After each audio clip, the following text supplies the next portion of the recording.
The first thing you're going to do is go to Google and type in OBS Studio. And once you click OBS Studio, it'll bring you to the OBS Studio download screen.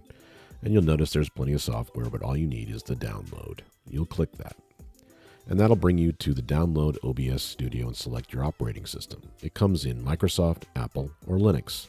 You'll choose yours. Download installer, or you can just click the icon up above there. There's many different ways that you can go ahead and do it. But once you've gone through all the prompts, you'll get this screen, and this is OBS Studio. And it's broken down in a left large screen, and then the right screen's a vertical layout, and it's brought to you by Atom, and that's a plugin. There's plenty of plugins that are available for OBS Studio, but that's in another video. From this screen, you'll notice that the large black screen is blank, and you have to think of it as terms of scenes. In my case, I already have a scene built. You'll just hit the plus down at the bottom left, and you'll name it something. I'm renaming my scene to Trainer for this training purpose. Once that's done, I now have a scene that has been created. You don't have anything else here. It's still going to be a black screen because you haven't added a source yet. So if you go to your source at the bottom left, there's another plus. You click the plus. And once you've done that, it gives you a series of options. So now we have the sources that we are picking from, and there are plenty to pick from, but we'll go through those in other videos. Right now, we're only interested in the audio input capture. So you'll click that, and then you'll rename that. Why is that so important? Because that involves your microphone. And you want to make sure that your microphone is synced perfectly before you start going through a lot of different sources. And because it's so important, because you're going to be streaming. So you're going to spend some time on your microphone. Then you choose your respective microphone. In my case, I'm choosing the microphone that is Maono microphone. And as you can see, my microphone indicator bar shows that I have a successful input and I can speak and hear, and there is an input that is properly adjusted. At this point, you have audio, you have a scene, so your microphone is set, but now you don't see anything yet because it's still a black screen.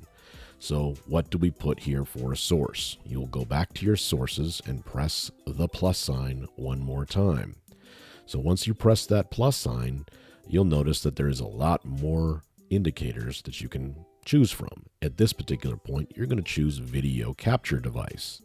And this is where you're going to, obviously at this point, you must have a webcam or your iPhone or whatever device. In this case, it's going to be my webcam just for the training purposes.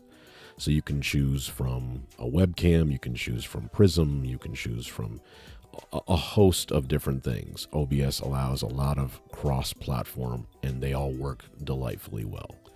In this case, you can see that I am now there. So I'm going to go ahead and wave at everybody, and everyone's going to see me. So that gives me the opportunity to now have the source for my video.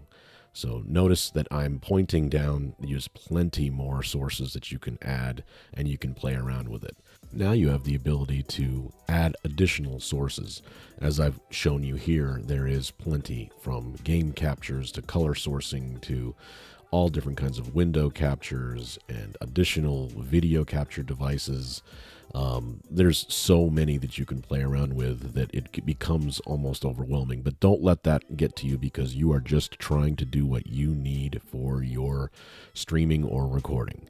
The next thing you can do is look at more of a filter, which is something that we can talk about later. But if you can add filters to your microphone, you can have filters to your video capture device, which is what we're going to talk about next time. I'll show you that you can edit your background through different filters on your webcam device. It is very useful for when you are streaming and you want to use special effects.